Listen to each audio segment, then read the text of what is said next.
So ucakiselana kuba yintoni umahluko phakathi kwesilingo nentshutshiso. Kodwa ke yona zinto ezimbini ezo. Zisondelelene, hayi zisondelelene kakhulu. Ungathi nxa ufuna intshutshiso ucimba pharmacy usesilingo. Ucimba nxa usesilingo ucimba pharmacy uyintshutshiso ngoba zombini zisondelelene. Sawufunda izwi kwenzela uba sikwazi ukwahlula phakathi kwesilingo nentshutshiso, because isilingo sisodwa, intshutshiso isodwa.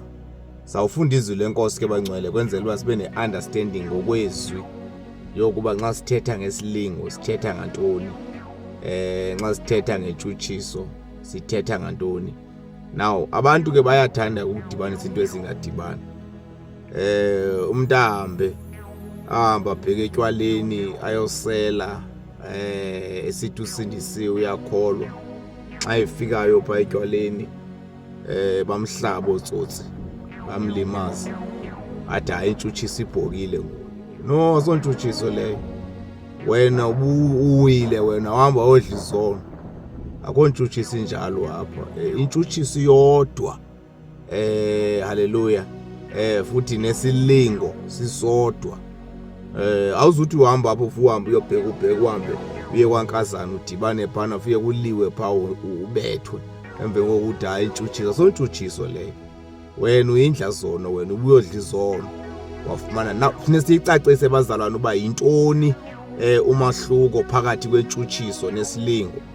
Awukwazi ukusukela abantu ubadumele ubalwise ubalwise xa sebezilwela abantu ubheke ugqiba uthi intshutshiso. No, nalibonga igama lenkosi. Intshutshiso kuba intshutshiso. Haleluya. Sawufunda izwi futhi sawufunda nje kakhulu namhlanje bangcwele kwenzela sibe nocakiselana, kwenzela uba kolu hambo usuluhambayo zibe ne-understanding. Uyabona intshutshiso okanye masiqale ngesilingo.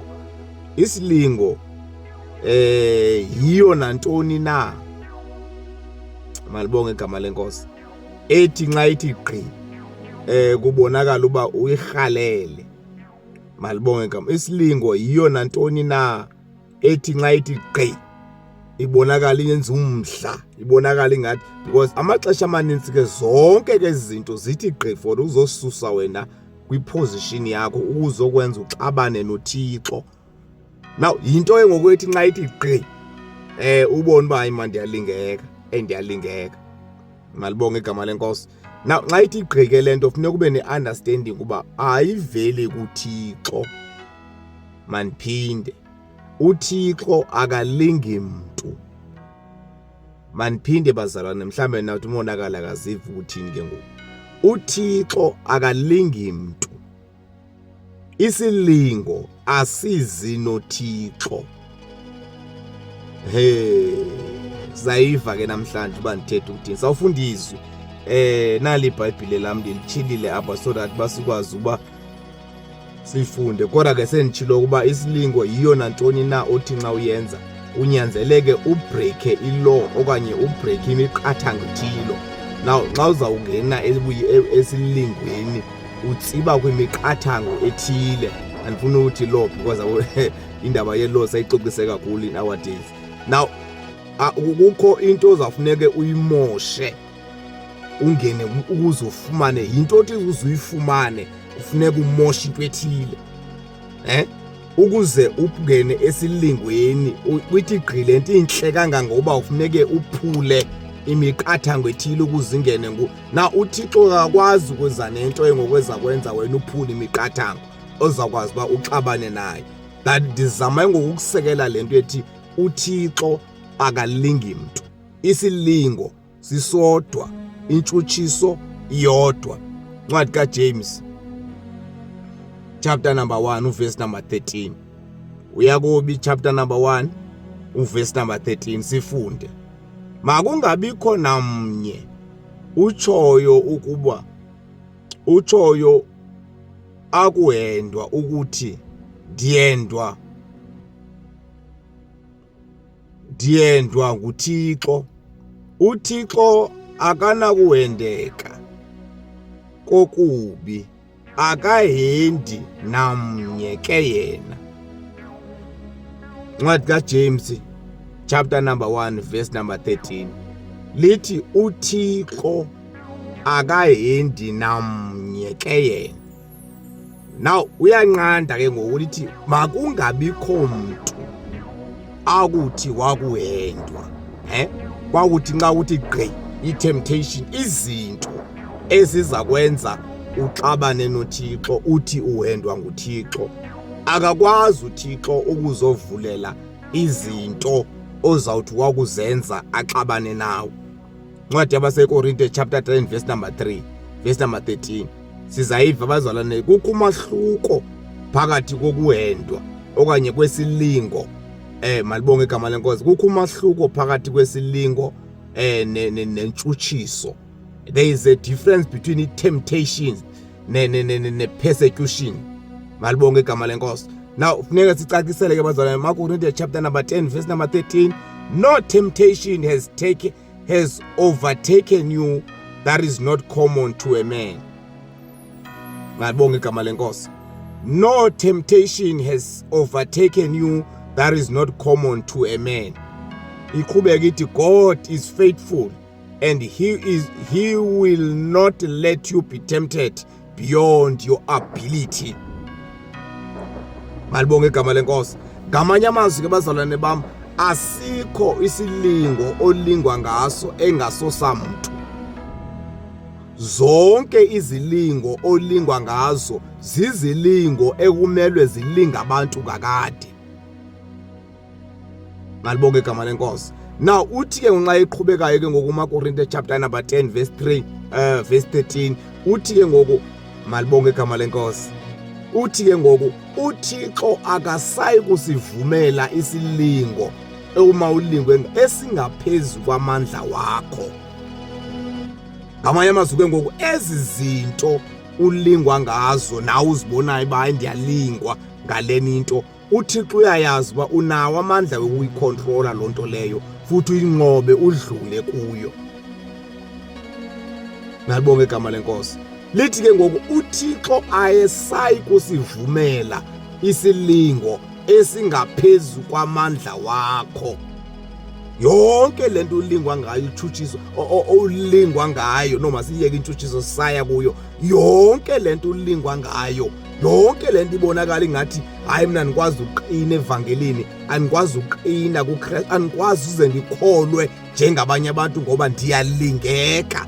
Lithi awulingwa ngezilingo ezingaphezulu kwamandla onawo. uThixo eyivumela nje lento uba ulingwe ngolhlobo kungoba uyayazi uba unakho ukuyilawula lento, unawo amandla, wadalwa nguye, unako ukuyilawula lento, ukwazi ukudlula kwesisilingo, udlula ungonzakalanga uthi ndayema noKristu, ndaphuma naye, ndangena naye, ndaphuma naye. uThixo, no temptation has overtaken you that is not common to man.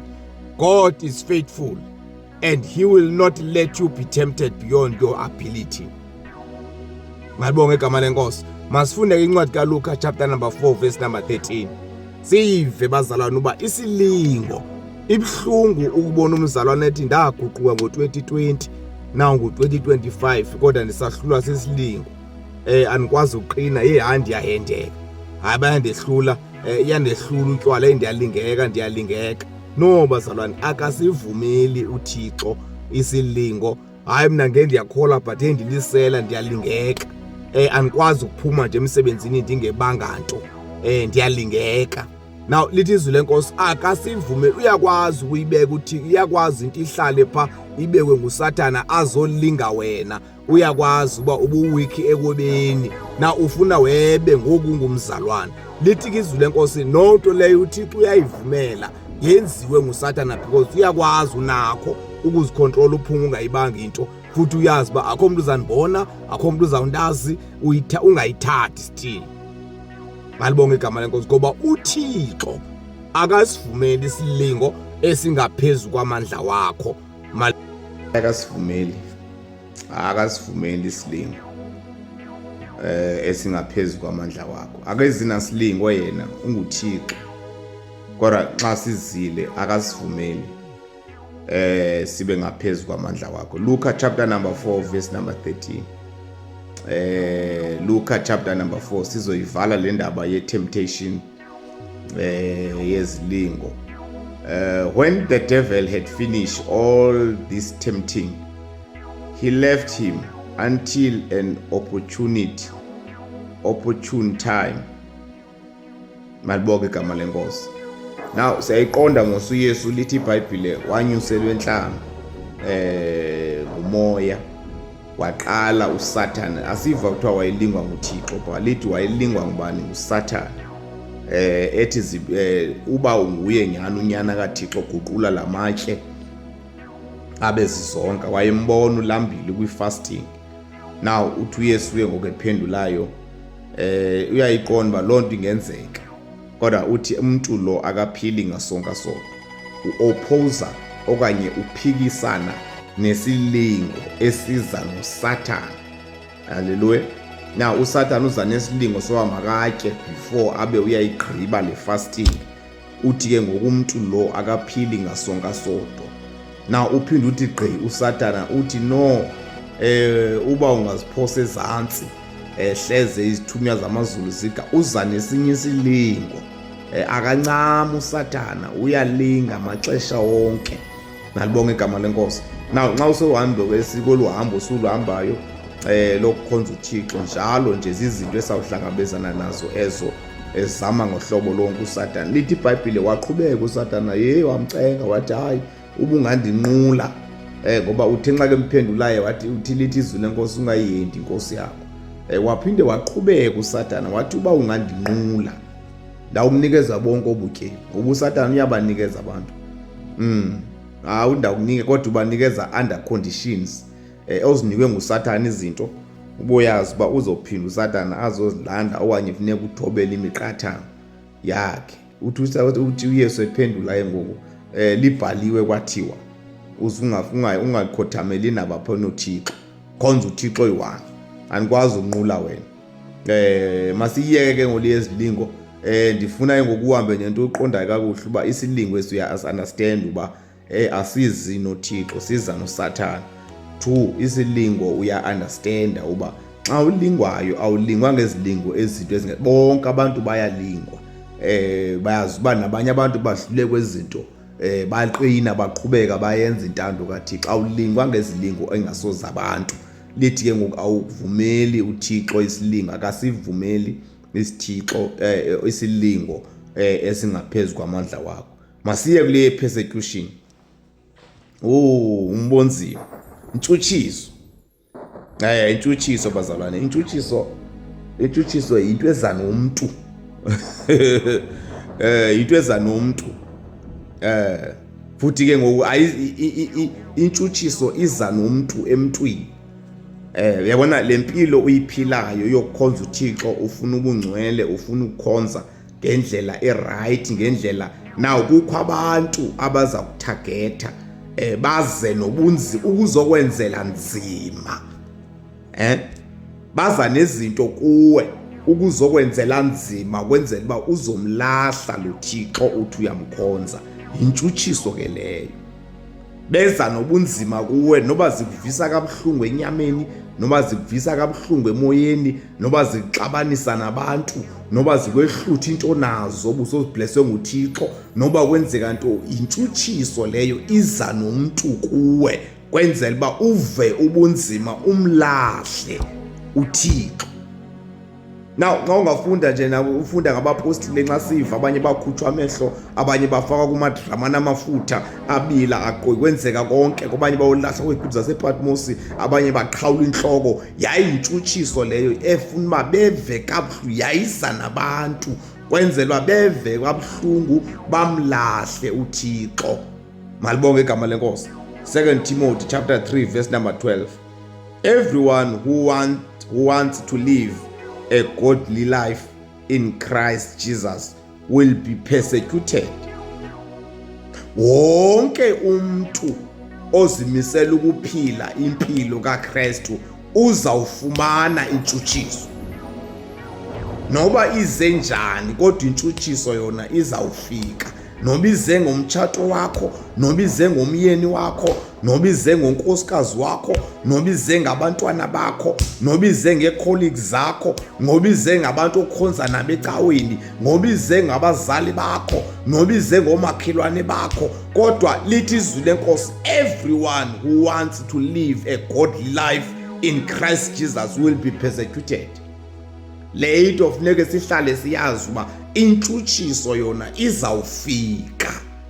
Uba ike vese ifikile yonke lento upreswa ngayo. Sometimes uthutshiswana ngabantu ububathembile usithi basindisiwe, ujike bonakala, kutshintshe bonakala. Uthutshiswa ngabantu bebekuzala, uthutshiswa ngabantu uzalwa nabo, uthutshiswa ngabantu usebenza nabo. Intshutshiso ivela ngohlobo lonke, bazalwane. Kodwa everyone who wants to live a godly life in Christ will be persecuted. Le into masiyazi. 2 Timothy chapter number 3 verse number 12. Yebo, bonke abathanda ukuhamba ngokumesaba uNkulunkulu kuKristu Yesu baya kuzingelwa. Bonke abahamba ngokumesaba uNkulunkulu kuKristu Yesu baya kuzingelwa. Now kufuneke sahlule ke bazalwane, singathi izinto esizenza because of thina sizilangazelela, sizifuna zenzeke, sigqibe sithi intshutshiso nxa sesifumana idisappointment okanye sifumana ukuquestionwa ngezinto esizenzayo. Asikwazi kaloku vele sithi ivumo sendithi mina ndifuna ukwenza into ethile ibe i-against izwi likaThixo. Now nxa sendiquestiona ndibuzwa uthi hayi intshutshiso, hayi awuntshutshiswa, wena uphambukile endleleni, wafuna ukwenza izinto ezinqonelwa nguwe nendlela ofuna ukwenza ngayo. Ngalibonke igama lenkosi. Lithi ke ngoku, yebo, bonke abathanda ukuhamba ngokumesaba uNkulunkulu kuKristu Yesu baya kuzingelwa. Nalibonke igama lenkosi. Intshutshiso leyo. Uzingelwa ngabantu. Bakakuthiya abantu, bakwabekela izabatha, bathethe izinto abantu ungazithethanga, bazama abantu ngohlobo lonke, besetyenziswa nguSathana ukuze wena uyijikele lenyani kuyo yonke. Baya kutshutshisa abantu. Intshutshiso bazalwane yinto eza nomuntu ezokwenza ububomi bakho bube nzima. Uyincame inyaniso sowuyazi uba yinyaniso. Malibonke igama lenkosi. Uve kabuhlungu ungakwazi ukulala, ungawathi kodwa lithi izwi lenkosi, andiye kunishiya, andiye kunyekela. Matthew chapter number 10 yokugqibela le ivesi. Diniyeke bazalwane. Kukho umahluko phakathi kwentshutshiso netemptation. Kukho umahluko phakathi kwesilingo nentshutshiso. Malibonke igama lenkosi. Isilingo, malibonke igama lenkosi. Intshutshiso, verse chapter Matthew chapter 10 verse number 23. When we are persecuted in one place, flee to another.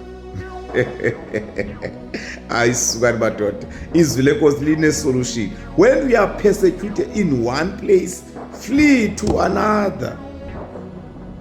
Na ungamlahla uThixo uthi hayi ngeke, ayikho le into yenza. Uba uyathutshiswa apha, ishiye le ndawo uyoqhubeka necebo likaThixo kwenye indawo.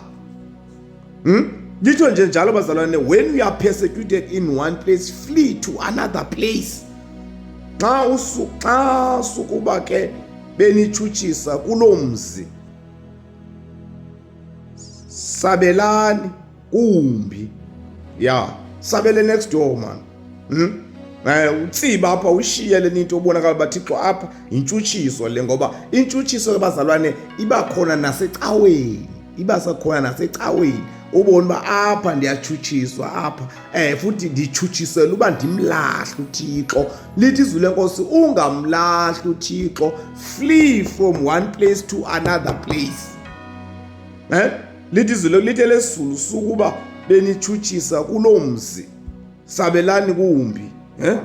Nisabele kumzumba bathuka uba hayi man, besibasigqibile nje nxa simcindezele kule cawe, besibasigqibile nxa simenzele into kule cawe. Usuke uxhume kakhulu uyoseva icebo likaThixo kwindawo elandelayo, ngoba intshutshiso yihle lizawufika. Nalapho uyakhona usozofika bekhona abantu abangafuni ukukholwa. ngoba abantu abenze ezo zinto ngabantu abangafuni ukuhamba noThixo kahle. Naw bakutshutshise uba wena mntu ufunayo ukwenza intando kaThixo uhlukane nentando kaThixo. Xa benizingela komunye umuzi anobalekela komunye, balekelani komnye umzi. Nalibonga igama lenkosi. Na bezama ukwahluleka bazalane ezinto zimbini, intshutshiso. Omnye kwevisithi hayi, hey hayi andiyazi ngeke, hayi ndithe ndisuke ndalingeka, hayi ndiyalingeka, hayi ndiyalingeka, hayi ndihlula amabhinqa, ndiyalingeka. No, iBhayibhile bazalwane inesolution wonke. Loo nto ulingwa ngayo so into engalingwa ngayo bangalingwa ngayo abanye abantu, but abasurvive njani because udecide ungadecide wena.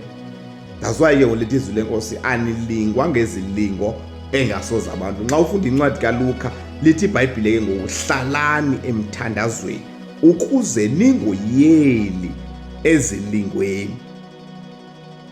Malibonge igama lenkosi. Now into ke ngokuzakwazi ukuyimaintaina ngayo lento uyifumeneyo, lempilo ufuna ukuyiphila, kukuhlala kwakho emthandazweni. Bathi sebejika abantu, bejika abaphambi kwakho belangazelela izinto ozaziyo nozibonayo bazingcolile, bezimotive, bezijustifya ngohlobo lonke, bezithethelela uba kodwa ubona leni into indlela ezozama ukundisusa ecebeni likaThixo. Temptation nepersecution zizinto zona esawuloko sihlangabezana nazo bazalwane. Kodwa ndiyafuna ukunikhuthaza ebusuku nje, ndiyafuna ukunikhuthaza emini nje, masomelele enkosini, silindiwe ekhaya. uThixo akayoshiya akayosiyekela, kodwa ungamix izinto uthi ngenxaba wena